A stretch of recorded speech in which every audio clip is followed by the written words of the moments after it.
Good morning and welcome to Frankly Speaking here on WYDC TV Big Fox. I'm your host, Frank Acom. I'm so glad that you've joined us this morning. We have a busy morning, a lot to get to. As you can tell by the stack of papers. At any point, we already have a virtual wave. At any point, you can reach out and contact me right there at the number on the bottom of your screen. A couple of comments I received after yesterday's broadcast. Another one, look at that, racking up this morning. A few comments that I received yesterday after the program, and it's kind of interesting the difference, not difference of opinion necessarily, but I had mentioned right at the end of the program, that Ramaswamy was already out campaigning with Trump, attending rallies with him right after he dropped out of the race, right at the end of Iowa, dropped out of the race and instantly endorsed Donald Trump. In my opinion, the jury is still out as far as Ramaswamy is concerned. I think Trump's biggest fault may be his lack of judgment, and he appointed a lot of bad actors. I hope Vivek isn't one of them. I also know that he trusted the wrong people, didn't realize just how deep the swamp was, and he will not let that happen again. At least that's my hope. And there's a good point there, and it's been made by a lot of people in the past that may have been one of the biggest problems that Trump had off the jump when he became president, that he realized there was a swamp, but maybe not how deep the swamp was. And some of the people that we've seen since that essentially turned on him, and we saw how many leaks and, during his administration. And so that's, I think, a good point. The next comment from a viewer: I'm glad Vivek is supporting Trump. He is a perfect addition to the fight against the psychological war that we are in with the government. So thank you for those comments. Keep them coming in. We have a lot of various stories that we're going to get to this morning that I think there's a lot of noteworthy and comment-worthy information to come out. We're going to talk about New Hampshire coming up. We'll talk a little bit about Nikki Haley, a little bit about Donald Trump. Not a lot here about Ron DeSantis, which is kind of interesting. We're also going to talk about Biden. I do have, to start off, I received an op-ed from the Buffalo News written by Congressman Nick Langworthy. And I received this in my email yesterday, and it said, Albany Democrats' war on natural gas could have deadly consequences. This is a really good opinion piece, or I guess op-ed, I should say, by the congressman. He says it's clear that we have a lot of work to do at the state and federal levels to establish winter weather reliability standards for our natural gas infrastructure. However, addressing the need for increased domestic energy production and pipelines would be one of the largest factors to increase supply and reliability. Unfortunately, the needs of the constituents in our state face an ideological wall held up by Democrats in Albany.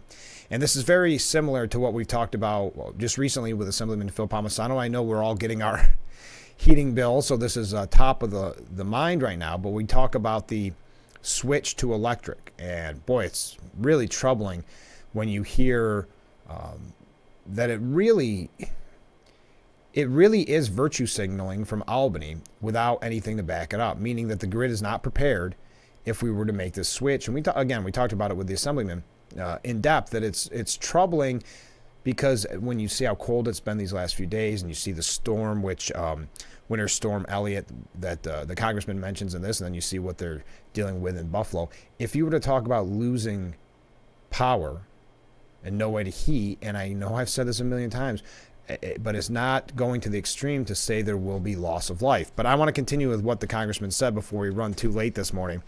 Hochul has been vocal. I like that. Hochul has been vocal about where she stands and has implemented the policies to prove it. She would rather appease the radical environmentalists of New York City than ensure New Yorkers access to safe, dependable natural gas. The governor and state assembly have already instituted an unconstitutional ban on natural gas hookups in new construction, perpetrated an all-out fracking ban, and set unrealistic standards to push our state-cut emissions to zero, though we only count, and this is what the assemblyman highlighted, though we only account for 0.4% of global emissions.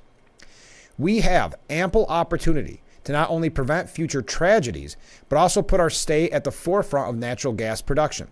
The southern tier sits on the Marcellus Shale, one of the largest sources of untapped natural gas.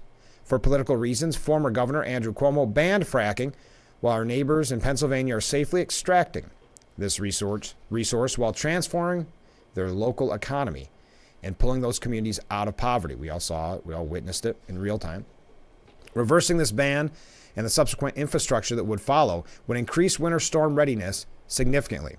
So I'm proud to lead a letter to Governor Hochul urging her to address the concerns outlined in the NERC report and to work with us to implement their recommendations. This letter was signed, I want to mention this as well, was signed on by House Republican Conference Chair Elise Stefanik, who will be coming up later in the show, meaning a story about her that I think you're going to find very interesting, and Representatives Anthony D'Esposito, Mike Lawler, Nicole Malatakis, Mark Molinaro, Claudia Tenney, and Brandon Williams. We have an opportunity to secure the well-being of our constituents by taking decisive actions to fortify our energy infrastructure. Winter Storm Elliott laid bare the vulnerabilities in our natural gas supply and the consequences of political ideologies trumping practical solutions. The safety and resilience of New Yorkers should always be our top priority, transcending party lines and personal agendas. So I thought that was a really good piece. I did skip over a little bit just for time. You can find it at the Buffalo News, but that was by Congressman Nick Langworthy. When we come back, we're going to talk about some federal issues, so stay with us. Oh, and some, obviously, election issues as we near New Hampshire. I also wanted to highlight, coming up in just a little bit, we're going to hear from Big Fox News at 10's Sonia Ellison. She's going to be, she provided me with a packet that she put together about a really neat competition going on in our area with one local resident that I think you're going to really enjoy, and I wanted to highlight it. So we're going to play that a little bit later on. And I also wanted to highlight that it's just you and me today. But on tomorrow's program, we're going to be talking with Jeff Plate. You may know him from the Trans-Siberian Orchestra. So he's going to join us in studio. So make sure you tune in tomorrow as well. We'll be right back with Frankly Speaking after this.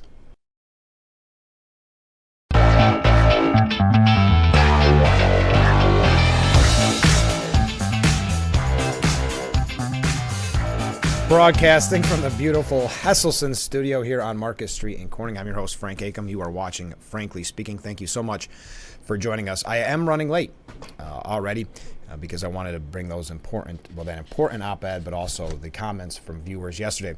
But quickly, listen to this. How often have we been told that, especially in New York State, we could just tax the wealthy more, our problems would be over, we'd be out of debt? Well, at the federal level, the combined net worth of the most prominent billionaires in the United States would not be enough to pay a single year's interest payment on America's ballooning national debt, which, by the way, currently stands at an astonishing $34 trillion. I'm going to dive into this a little more. I do already have to take a second break because I don't want to run too late. Well, we're going to dive into this and then tie it in with a story that you may have heard of. We wanted to bring it up on this program. I may have snuck it in at the end of a broadcast last week. But one of the squad lawmakers, the gentleman who pulled the fire alarm, Jamil Bowman, he has an idea, a creative way that I think you're going to find very interesting, to pay for his suggestion, which is $14 trillion in reparations. So we'll tie these two together when we come back. Stay with us. This is Frankly Speaking.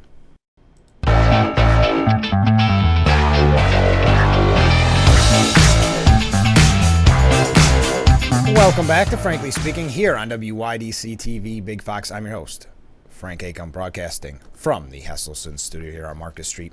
We're going to hear from Sonia Ellison. She is from Big Fox News at 10 in just a little bit. She had put together a package that I think you're going to enjoy. But as I mentioned, if you took the combined net worth of some of America's most prominent billionaires, you as a federal government, they stole these people's net worth, took all their money. Elon Musk, Jeff Bezos, Mark Zuckerberg, Bill Gates, Ken Griffin, Mark Cuban, Ray Dalio, and George Soros. It adds up to approximately $726 billion, not chump change. But the net interest on our national debt is currently at $730.8 billion, dwarfing the sum for previous years. So, again, the nation's most prominent billionaires, if you took all of their money, wouldn't cover a single year's interest payment on our national debt of $34 trillion. But then you see ideas like this coming from a New York lawmaker, again, a member of the squad maybe best known for pulling the fire alarm during that floor debate, Bowman, he wants the federal government to be held accountable for slavery and the aftermath of it. And this came out late last week, I believe. What he wants is $14 trillion in reparations. So they say, how can you pay for it? We just mentioned our debt. He said, when COVID was destroying us, we invested in the American people in a way that kept the economy afloat. The government can invest the same way in reparations without raising taxes on anyone. He then asked rhetorically, where did the money come from? We spent it into existence. That is a creative way to pay for his plan of $14 trillion, not billion, $14 trillion in reparations. Bowman is among 9 sponsors of this bill, H.R. 414, which seeks to establish that the U.S. has, quote, a moral and legal obligation to provide reparations for the enslavement of Africans and its lasting harm on the lives of millions of black people in the United States. The measure, introduced in 2023, would prompt the federal government to spend $14 trillion on reparations programs that would support the descendants of enslaved black people and people of African descent.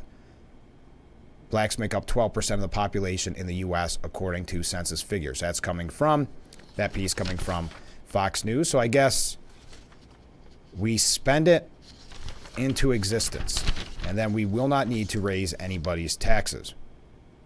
He said, who says the $14 trillion needs to be paid out in one shot? It might be possible for it to be paid out 5, 10, 20 years. We could take the $330,000 and break it up monthly into checks over X amount of time. There are creative ways to do the right thing and do what needs to be done. The bill cites scholars' estimates that the U.S. benefited from over 222 trillion hours of forced labor between 1619 and the end of slavery in 1865, which would be valued at, I think that's $97 trillion today. There are 246 years of free labor that produce trillions or hundreds of trillions of dollars for the U.S. economy. The economy wouldn't exist in the way it does today if slavery hadn't built it. Now, the bill does not have any sponsors in the Senate. All right, wanted to give you that update. We've got to take another short break, do we? Yes, I want to take another short break because when we come back, we are going to hear from Sonia Ellison from Big Fox News at 10. I think you're really going to enjoy the package she put together yesterday. As I mentioned, tomorrow on the program, from the band The Trans-Siberian Orchestra, Jeff Plate will be joining us. That'll be right around 7:10, 7:15 on tomorrow's broadcast. As always, you can reach out to me. You see the number on the bottom of your screen. Weigh in on this. Weigh in on any of the topics that we've discussed. I do have, I have 1 minute because once we hear from Sonia, we're going to get into the presidential election and the primary. Cindy Adams at the New York Post has a piece out today, and I'd just like to pick your brain on it. I actually mentioned it. I was a little ahead of the curve on it before Cindy Adams wrote this piece. I talked about it with Joe Semplinsky, former congressman, just the other day.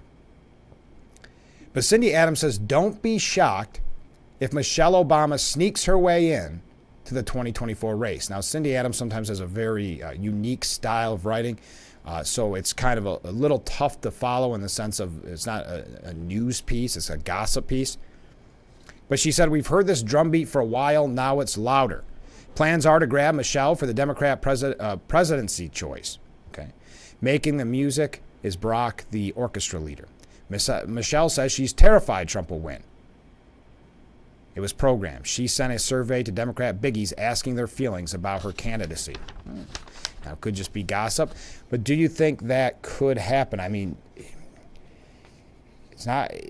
If Biden doesn't run, which, I mean, for all intents and purposes, he's running, and there's no reason to believe other.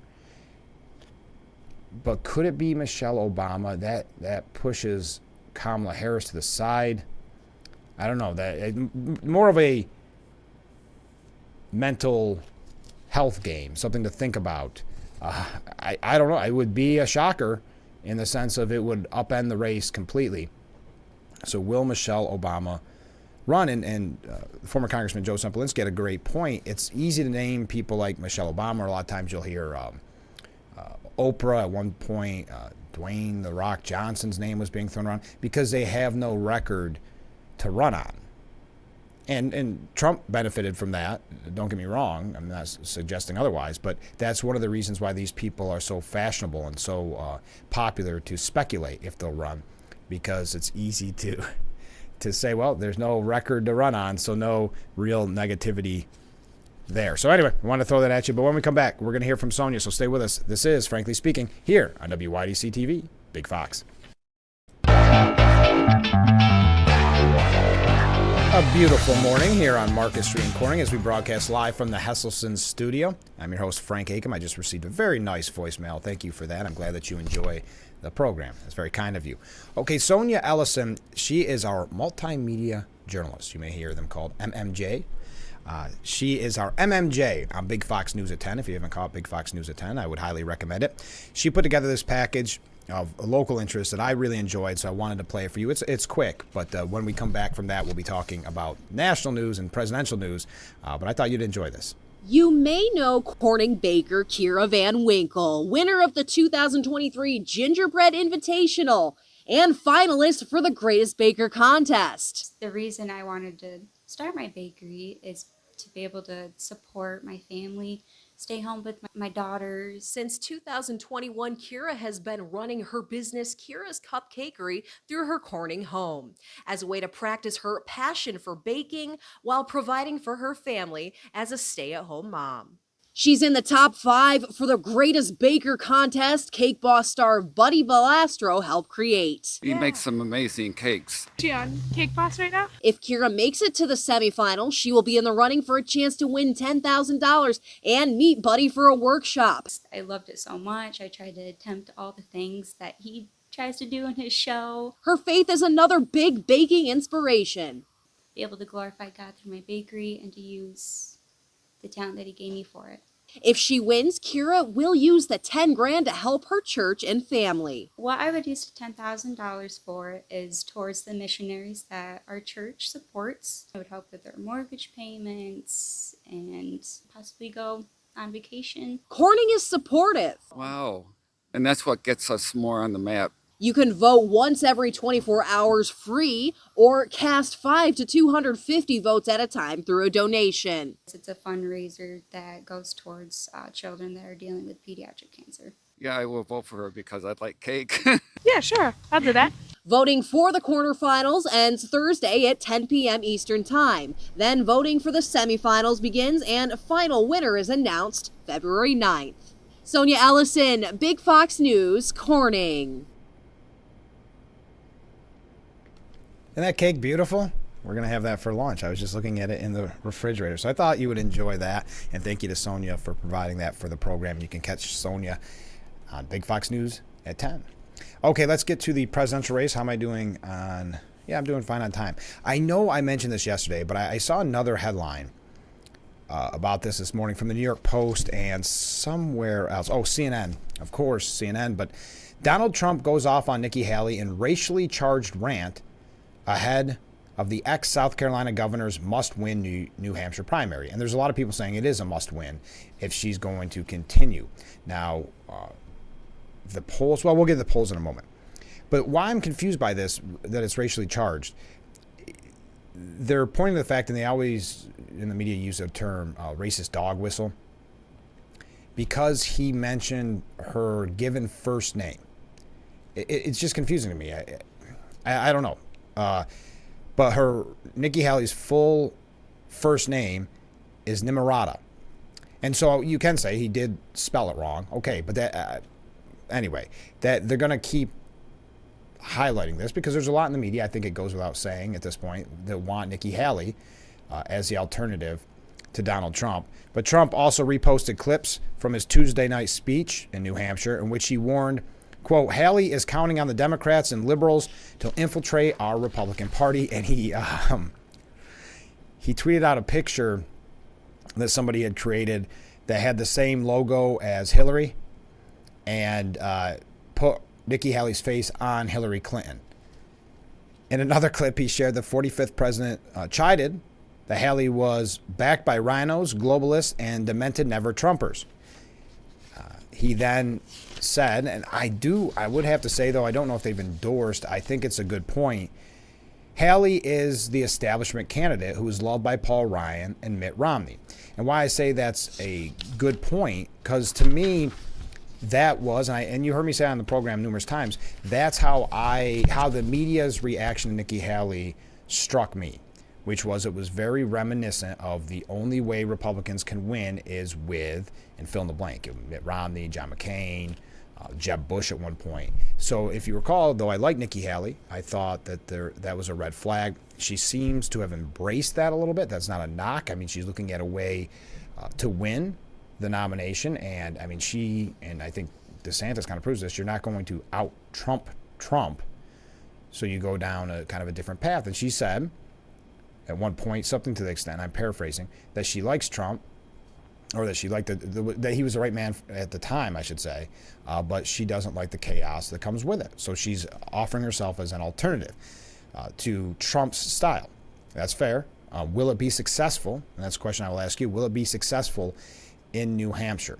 Now, I believe, and I've said this numerous times, and I mentioned it with Joe Sempolinski, that I believe the media was really hoping that she got a second place finish in Iowa, because then they could say the momentum is on her side. Then if she was to go into New Hampshire and win or come very close, you can see it like a snowball. They would keep saying she's still in it, and she could keep going.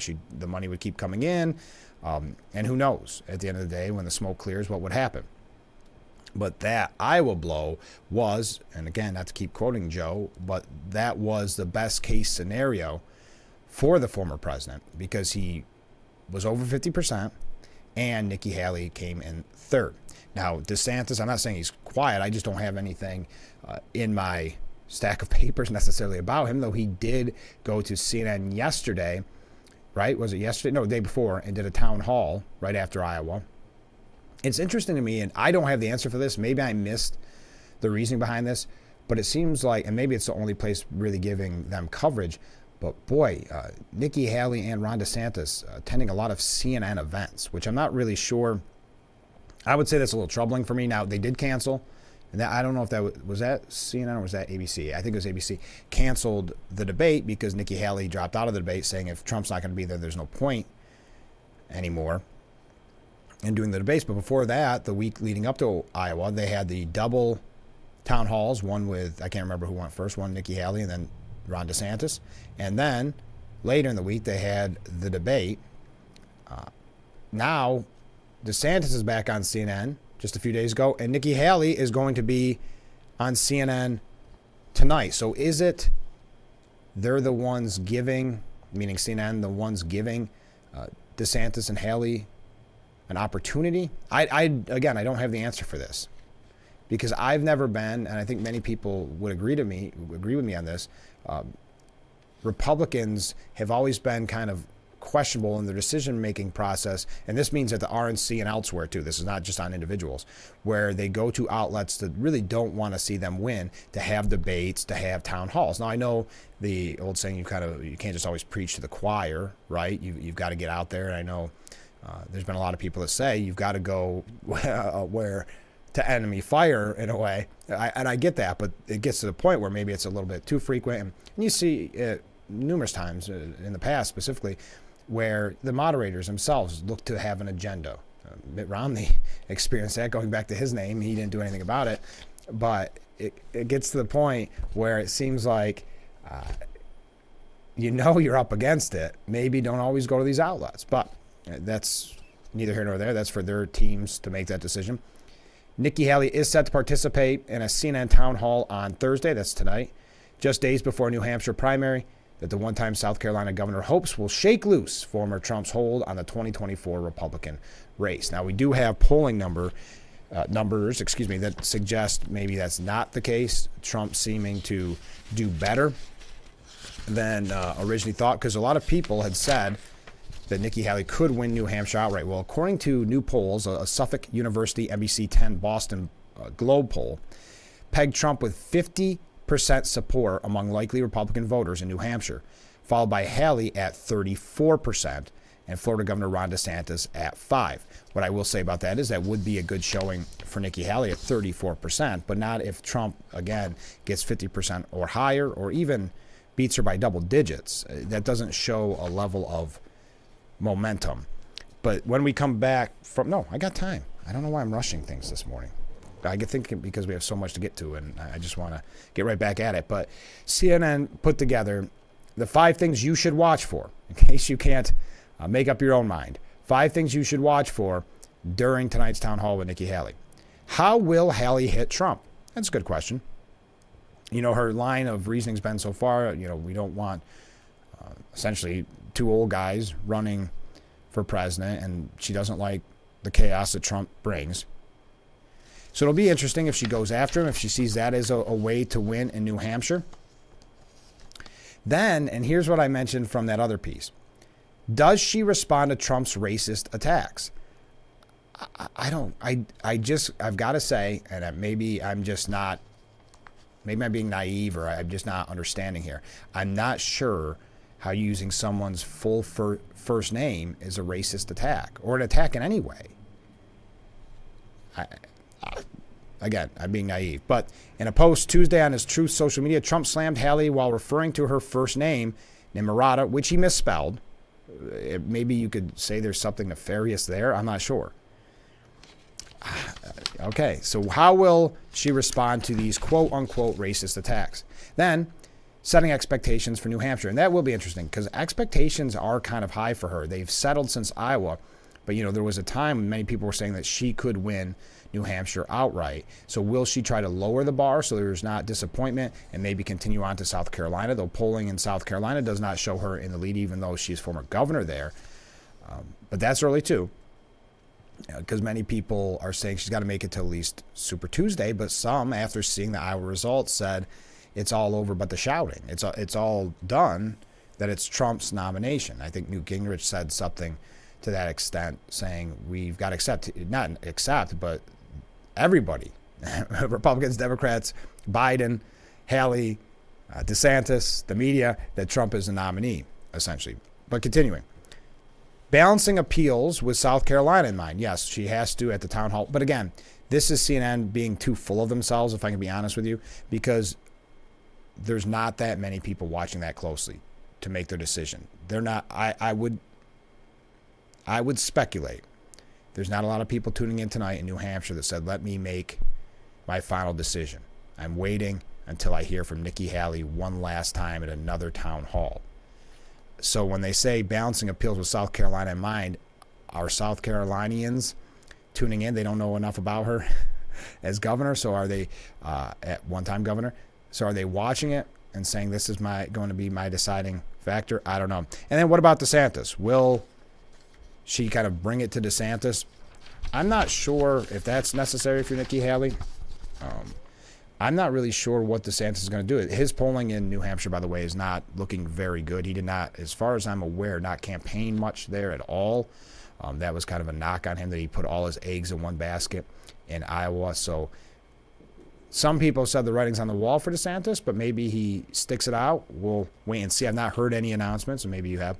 So there we go. There's a quick overview. We have a few other things. As I mentioned, the polls do show Trump with a monster lead over Haley, leaving DeSantis in single digits. We'll talk a little bit more about that, and then talk about some of the things that Trump's doing, some of the things Biden's doing. That's when we come back, but we've got to take another short break. Stay with us. This is Frankly Speaking here on WYDC TV. Big Fox will be right back.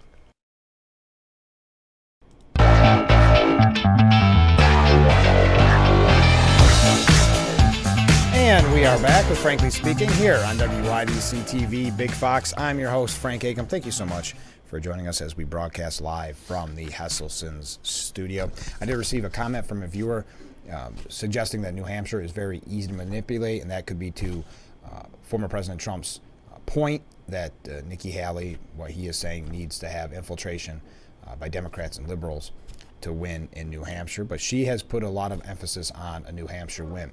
By the way, I mentioned this earlier that we would bring up Elise Stefanik after talking about Congressman Nick Langworthy's op-ed. And in that op-ed, he had a letter that he led on, but that had other signatures on. Elise Stefanik's name came up, and I said she'll be coming up later. Well, this is why. According to NBC News, and I would love to hear your opinion on this, he was at a dinner, President Trump, and asked about Elise Stefanik, as a possible choice for vice president. He nodded approvingly. Now this, again, anonymous sources, take it with a grain of salt, but he said, according to one person at the event, that she is, and I quote, a killer. Ever since then, Trump and a growing number of allies have started to look more closely at Stefanik as a running mate, according to 8 people familiar with the matter. 8 people interviewed, including people in Trump's orbit, Stefanik fundraising bundlers, and former Trump administration officials. At the time, the 39-year-old congresswoman was at the crest of a wave of national publicity, and that's when she went after and did a great job exposing the University of Pennsylvania and Harvard dean's presidents, asking the question, does calling for the genocide of Jews violate your college's rules on bullying and harassment? And eventually resulted in 2 of them resigning and brought a firestorm of criticism on the schools, and she made political capital off of it. I don't know about fundraising wise, but I mean, you saw the emails. I brought to you an op-ed that she did at the New York Post. Stefanik was on Trump's radar long before that hearing, or that meeting, might be a better word, they use hearing, because she possesses one of the key attributes he's looking for in a 2024 running mate, loyalty. Again, this is coming from NBC News. That, mixed with her ability to drive the news on key issues, may be an irresistible mix for a vice president pick. Stefanik is at the top, said Steve Bannon. The only thing I will say about that, and this is not a knock on anybody or the decision-making process or whatever, as a rule, you try to pick someone in a state that could help you win that state. Stefanik from New York. Trump, originally from New York. I don't think I'm going to burst anybody's bubbles here, but Trump and or Stefanik at the national ticket are not going to carry New York State on election night. Now, if you're taping this and I'm wrong, I will eat my words come the day after Election Day. But that's why I would think there would lead. But, you know, we all know that the former president doesn't do things in the political norm. So does that maybe kind of thinking outside the box idea play to Stefanik's favor? If you're Trump, you want someone who's loyal above all else, said a Republican campaign operative, particularly because he sees Mike Pence as having made a fatal sin. Wow. And you do have to say, I know that I think they put a lot of emphasis on Trump's feelings on loyalty, but whatever you think about that, Stefanik has been very loyal to the former president. On Wednesday, after NBC published the story, Stefanik announced she would be campaigning with Trump in New Hampshire. Interesting. Now, they're going to go after Stefanik as one time being a moderate who worked on Mitt Romney's presidential campaign. I don't know. The one problem I have with that, too, is working on a campaign is different than what your personal beliefs are. I mean, how many of us pulled the lever for kind of a rhino Republican because it was the quote-unquote lesser of two evils? But Trump said during a lunch in the spring of 2022, she's come a long way, and now she's really, really with us. Stefanik declined to comment on whether she would be interested in being Trump's running mate. I know that Stefanik definitely she's been a rising star. I know that she must have some even further ambitions. What those are, I'm not sure. So I would be shocked that if he offered, she wouldn't take it. But we'll see whether or not he'll offer that position, again, having another New Yorker on the ticket. What's your thought? Would you like Elise Stefanik to be the VP pick for the former president? But we've got to take another short break. Stay with us. We'll be right back. We're covering a lot this morning, aren't we? I'm glad that you joined us. We'll be right back with Frankly Speaking.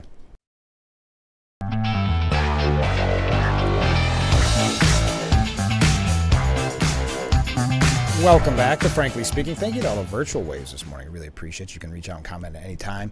Do you like the idea of Elise Stefanik as the VP nod for Trump? Do you... Well, yesterday we had a great conversation about Ramaswamy being a part of the campaign, at least. Jamie Dimon from J.P. Morgan Chase, he warned Biden and the Democrats that this quote-unquote MAGA criticism or attacking quote-unquote MAGA will hurt Biden's chances for re-election. Now, Dimon calls himself not quite, or just a little bit of a Democrat, something like that.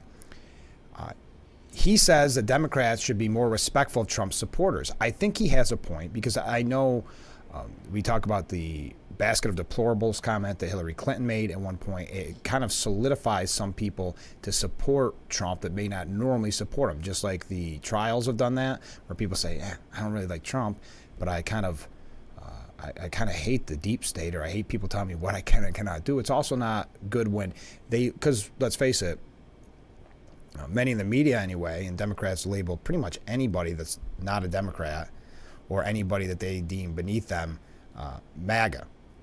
I wish the Democrats would think a little more carefully when they talk about MAGA, said Diamond.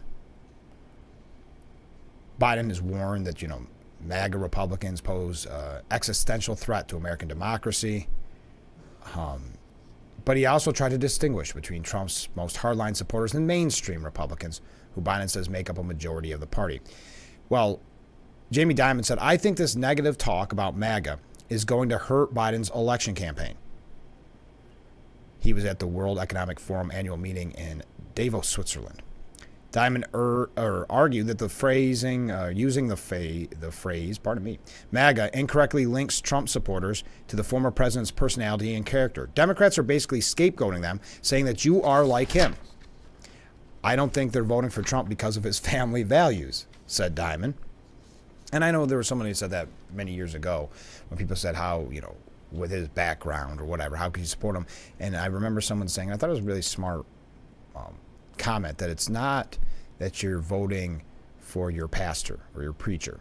You're voting for someone you think can do the best to lead the country. But this is what Diamond calls himself, barely a Democrat. I knew I had heard that somewhere. But he said, take a step back. Be honest. He, meaning Trump, was kind of right about NATO, kind of right on immigration. He grew the economy quite well. Trade tax reform worked.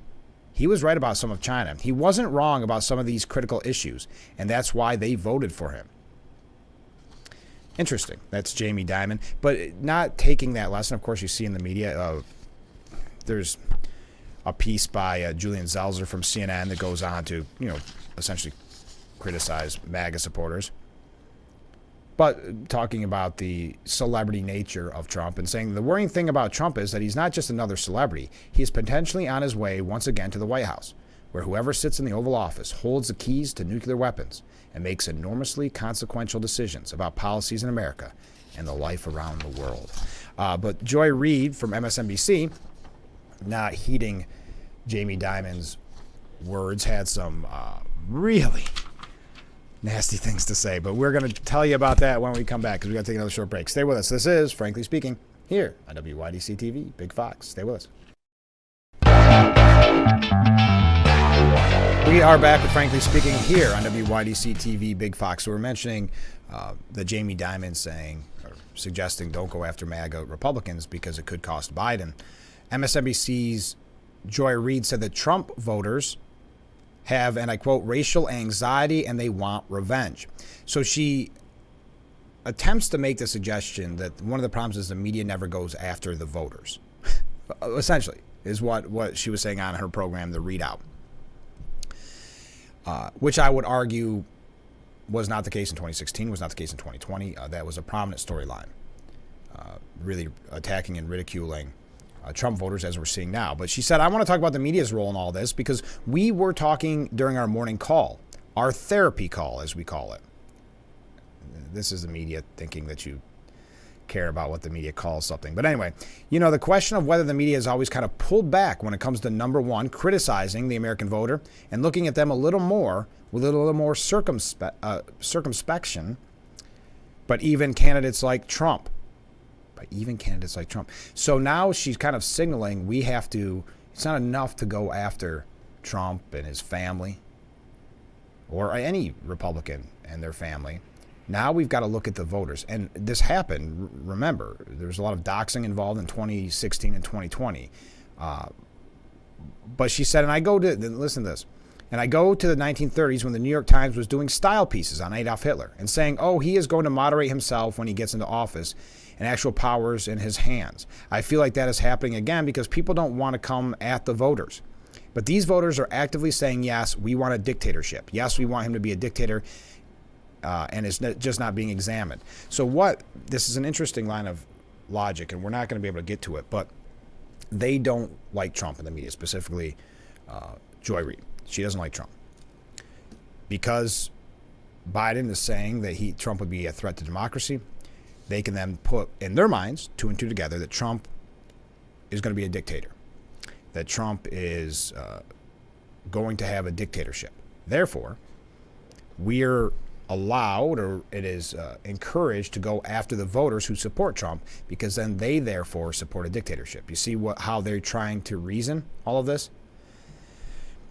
It is to a level of delusional, but this is it's only January 18th, folks. We're going to be dealing with a lot of this, and there will be a lot of attacks on you, the voters. People didn't want to accept it's not economic anxiety, it's racial anxiety, she continued. It's demographic panic. The reason we need Rachel Maddow to exist in the world for most people to know how many Americans were fascist and were pro-Hitler in the 30s.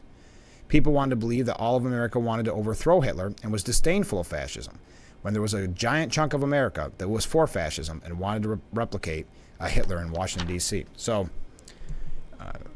pretty willy-nilly throwing around terms like Adolf Hitler, etc., and fascism, but not terms, names, and terms, fascism. But that was Joy Reid. Kamala Harris saying, I'm scared as heck that Trump could win this, that we should all be scared.